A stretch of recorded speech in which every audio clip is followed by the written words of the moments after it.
9 март 2023 година. Почитувани гледачи, добре дојдовте во централниот дневник на КТВ телевизија. А во него во детали за сите актуелности и настани со кои го одбележавме денешниот ден. Но да започнеме со вестите на денот. Пожар во магазинскиот простор на фабриката за канабис во Дебриште. Стотина земјоделци денеска ги добија парите за обештетување од пролетниот мраз во 2021 година. 9 мина пожарникари кои помагаа во Турција добија по 30.000 денари награда од општината. Според Freedom House, Македонија и натаму се смета за делумно слободна држава. Тоа беа настаните на денот, за нив во детали во продолжение во дневникот и секако за сите останати содржини со кои го одбележавме денешниот ден, но да одиме поред. Пожар во магазинскиот простор на фабриката за канабис во Дебриште. Територијалните противпожарни единици Кавадарци и Неготино, јавното предпријатие Комуналец Кавадарци и Евроникел со повеќе од над 10 возила и над 25 пожарникари брзо интервенираа во гаснењето на пожарот, кој го зафати магазинскиот дел од фабриката за канабис во селото Дебриште. Благодарение на брзата интервенција на службите, пожарот е под контрола и е спасен поголем дел од објектот. Одиме со најактуелната тема од земјоделието. Исплатено обештетувањето на земјоделците од пролетниот мраз во 2021 година. Општина Кавадарци на стотина земјоделци денеска им ги префрли парите на нивните сметки. Општина Кавадарци денес ги исплати обезбедените средства во висина од 5.139.737 денари на околу 100 оштетени земјоделци, физички и правни лица, кои аплицираа за обештетување и кај нив беше направена проценка на штета, информираа денеска од Општинската прес-служба.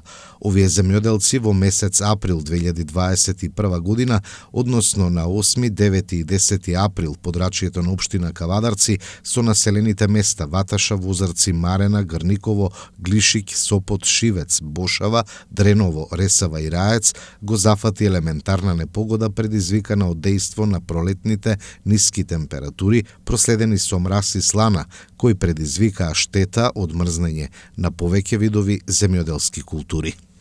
По 30.000 денари денеска легнаа на сметките на 9 мината пожарникари од територијалната противпожарна единица Кавадарци, кои беа вклучени во спасувачката мисија по катастрофалниот земјотрес. Денес Општина Кавадарци по одлука на Советот, а на иницијатива на градоначалникот Митко Јанчев и председателот на Советот доктор Стојан Чорамов им исплати парична награда во висина од 30.000 денари на 9 мина пожарникари за вонредно залагање и постигнати исклучителни резултати во работењето, информираат од локалната самоуправа и додаваат дека овие 9 мина пожарникари без размислување заминаа во спасувачка мисија во регионот погоден од катастрофалниот земјотрес во Република Турција.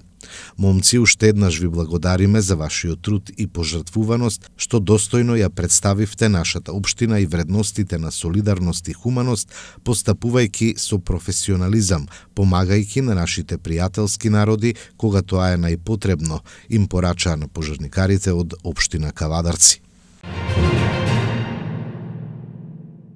Стигна најавената помош од Европската Унија 80 милиони евра за справување со кризата. Овие пари ќе се користат за субвенции за сметките за струја, за поддршка на малите и средни предпријатија, како и за инвестиција во енергетската транзиција.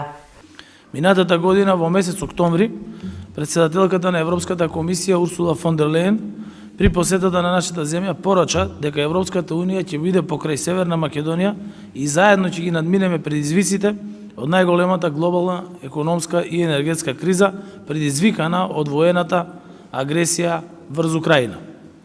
Го потпишавме договорот Frontex и најави грант од 80 милиони евра буџетска поддршка за облажување на кризата. Овие средства се веќе достапни и ќе се користат како дел од пакетот антикризни мерки во износ од над 760 милиони евра. Според податоците на Светската банка, ова е највисока буџетска поддршка во регионот за справување со кризата споредено со сите други земји од нашиот регион. За 2023 година во буџетот во последна програма предвидени се 225 милиони евра за справување со енергетската криза. Грантот од 80 милиони евра е поддршка за субвенции на граѓаните, за сметките за електрична енергија, за поддршка на малите и средни предпријатија, за одржување на континуитетот на нивниот бизнис, како и за инвестиции на државата во енергетската транзиција, обновливите извори на енергија и енергетската ефикасност. Владата во соработка со сите институции, со министерствата, со поддршка и партнерство со земјите од регионот, како и со Европската Унија, спречи ценовен шок, овозможи стабилно снабдување со електрична енергија, го зголемивме производството од домашните капацитети, осигуравме стабилност на цената на струјата, а тоа пак влие директно врз стандардот на граѓаните, но и врз стабилизацијата на инфлацијата која 3 месеци поред паѓа. Со 68 од можни 100 поени на ранг листата на организацијата Freedom House, Македонија и натаму се смета за делумно слободна држава. Најновиот извештај, насловен "Слободата во светот 2023" бележи подобрување во земјата за еден индексен поен во споредба со лани. Каде точно е забележан напредокот ќе се знае откако Freedom House ќе го објави целиот извештај за земјата. По сектори Македонија има 29 од можни 40 поени во делот на политичкото право и 39 од 60 во делот на граѓанската слобода. Земји во најголема слобода во светот се Шведска, Норвешка и Финска со максимални 100 поени. САД има 83, Русија 16, Кина 9, а Украина 50. Најнеслободни држави се Северна Кореја со 3 и Сирија со 1 поен. Во вестите информација и за делот од економијата. Владата утре ќе го соопшти ограничувањето на цените на тестенините и млечните производи по примерот на лебот. Не може некој да не повикува зошто ние ги замрзнуваме цените, ако однесувањето од другата страна била неморална и етичка и на грбот на граѓаните. За нас интересот на граѓаните е пред се. Веќе е донесена одлуката за намалување на одредени царински давачки за тестенини и производи од доматно пире и така натаму, која што би требало да придонесе да се намалат цените на овие производи. Се разговара и се прават анализите последни за одредени производи кои што се во сегментот на млеко и млечните производи. Секако ние не сакаме да нанесеме штета кај стопанствениците, но, пак кажам, ќе треба да сите заедно впрегнеме сили, да ги намалиме цените, за да граѓанинот биде најмалку оштетен во овој кризен период. И наскоро, мислам дека веќе наредните денови, ако не следната недела, ќе имаме нова листа на продукти кои што секако ќе бидат обзнаени со нови мерки. Над 110 километри автопатишта, историска инвестиција од 1,3 милиони евра, тема на денешната пресконференција на СДСМ. Со вчерашното подпишување на договорот со конзорциумот Бехтел и ЕНКА започнува реализација на историската инвестиција во патната инфраструктура. Вкупната вредност на овој проект со кој ќе се изгради 110 километри автопатски делници на коридорот 8 и коридорот 10D изнесува 1,3 милиарди евра, со рок на реализација од 5 години. Со оваа историска инвестиција ќе се градат патни правци: Тетово-Гостивар во должина од над 17 километри, Гостивар-Букојчани во должина од 30,3 километри, делницата Требениште-Струга-Ќафасан која е близу 22 километри и патниот правец, односно автопатот Прилеп-Битола, е во должина од речиси 40 километри. Со изградбата на овие 4 нови модерни автопати ја унапредуваме патната инфраструктура и овозможуваме поврзување со нашите соседи, а преку тоа и поврзување со важните трговски пристаништа од регионот. За цели 32 години во нашата држава се изградени 186 километри автопати, а со овој договор за само 5 години градиме 110 километри модерни европски автопати.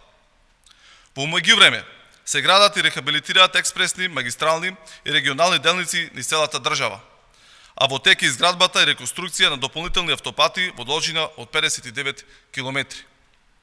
Реализацијата на автопатот Скопје-Блаце, кој чини 12,18 милиони евра, исто така е во тек, а се забрза и процесот на железничкото поврзување и доизградба на коридорот 8. Сето тоа е показател за посветеноста на владата и парламентарното мнозинство, предводено Социјалдемократскиот сојуз на Македонија, за унапредување на патната инфраструктура, за подобро поврзување на градовите во државата, но и на државата со соседите. Тоа носи придобивки за граѓаните, за стопанството и останува како трајно добро во државата. Продолжуваме со реализација на инвестиции кои го напредуваат квалитетот на животот на сите граѓани во нашата држава. Идната влада на ВМРО ДПМН планира половина од средствата планирани за капитални инвестиции да ги спушти на локално ниво, изјави денеска лидерот на ВМРО ДПМН Христијан Мицковски. Идната влада на ВМРО ДПМН планира половина од средствата предвидени за капитални инвестиции, кои што би биле не помалку од 15 милиарди денари годишно, да ги спушти на локално ниво, на ниво на општините за општински проекти кои што ќе бидат во 3 области, а тоа е изведба на канализациони системи кои што ќе завршуваат со пречистителни станици, потоа водоснабдителни системи, нормално за техничка вода и вода за пиење, исто така и асфалтирање и пробивање на патна инфраструктура, кои што 3 проекти, односно 3 типа на проекти се многу значајни за луѓето од надворот од градските средини, бидејќи многу мала е покриеноста со канализациони системи, водоснабдителни системи со питка вода, истовремено и со асфалт. Тоа се проекти кои што се предвидува да бидат до 30 милиони денари или минимум 500 проекти на целата територија на Македонија. Затоа ги повикувам сите општини, вклучително и општина Ново село и Босилово дека кој што е многу значајно да направат, да изготват проекти, бидејќи во периодот кој што следи ќе имаме избори, во тие избори победникот е веќе јасен, се знае дека ВМРО ДПМН ќе формира следната влада и ние веќе размислуваме како од првиот ден да почнеме да ги задоволуваме очекувањата на граѓаните, бидејќи имаме целосна апатија овие 5,5 веќе 6-та година, како да тргне најнаш напред, затоа што мораме да ја вратиме довербата кај граѓаните дека не се сите исти и дека ние размислуваме за развој на Македонија. Така што ги охрабрувам сите општини, без разлика дали се тоа градоначалници од ВМРО ДПМН, дали е тоа СДСМ, дали е Демократската унија за интеграција, Алијансата на албанците, БЕСА или независни и така натаму, да работат на изработка на проекти. Ние сме свесни дека оваа влада на ДУИ, поддржана од СДСМ, ниту има визија, ниту знае што е проектен менеджмент, нити пак им обезбеди средства.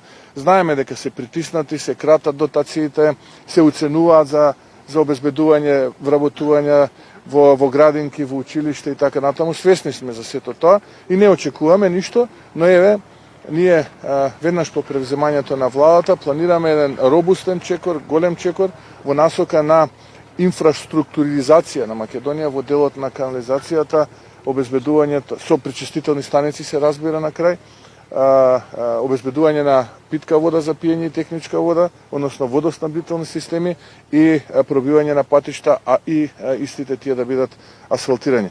Цениме дека минимум до 500 проекти годишно ќе имаме, ако не и повеќе, и тоа ќе значи еден голем исчекор напред во развој на Македонија и обезбедување подобри услови за живот за нашите сограѓани, да го намалиме, или барем да го нема оној изговор кога велат немаме елементарни услови за живот и заради тоа се селиме. На овој начин ќе обезбедиме секој еден граѓанин без разлика каде живее, дали во градска или во рурална средина, да може да има пристојни услови за живот и да може тука да остане, а не да се сели од Македонија.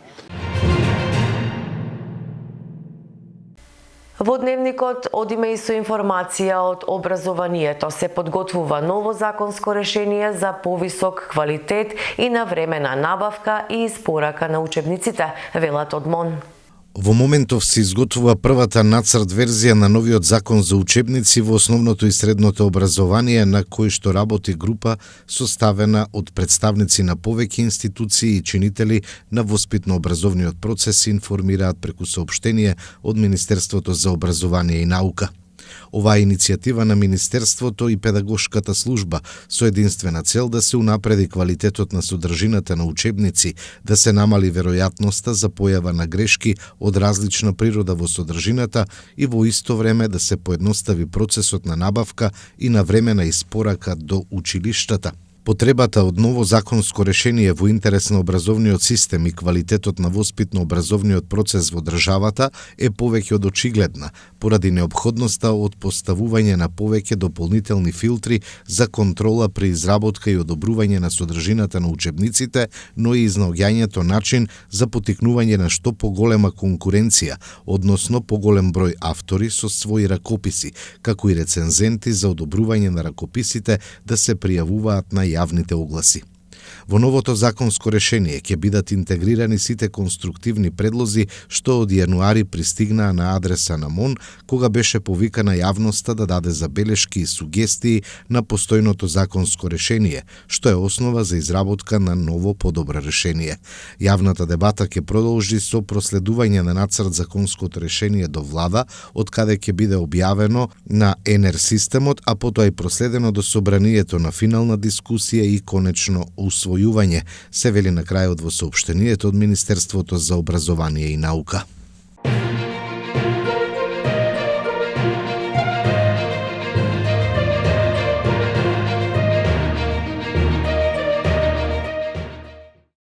Во продолжение на дневникот информации од спортот заврши вториот круг кај фудбалските прволигаши. Кај второлигашите екипата на Беласица беше нападната на гостувањето кај Локомотива во Скопје. Вчера се одиграа вонредните кола во првата и втората македонска фудбалска лига. Прволигашите го одиграа 22-то коло, инаку последно од вториот круг, а во него се постигнаа следниве резултати. Шкендија Работнички 3:1. Скопје Македонија Ѓорче Петров 1:1. Во дербито Струга го совлада Шкупи со 2:1. Академија Пандев во дербито на дното ја совлада победа со 3:0, а Силекс во Кратово ја нагости Брегалница и загуби со 1:2. Слободна беше екипата на ГФК Тиквеш. Второлигашите го одигра 19-тото коло, а во него во дербито Гостивар Пелистер 1:1, Беса Воска 0:1, Саса Слога 1:0, Плачковица Кожув 0:0, Охрида Ресими 2:0 и Борец Вардар 0:3, а над преварот Локомотива Пехчево Беласица не се одигра, бидејќи пред надпреварот беше нападнат гостинскиот тим.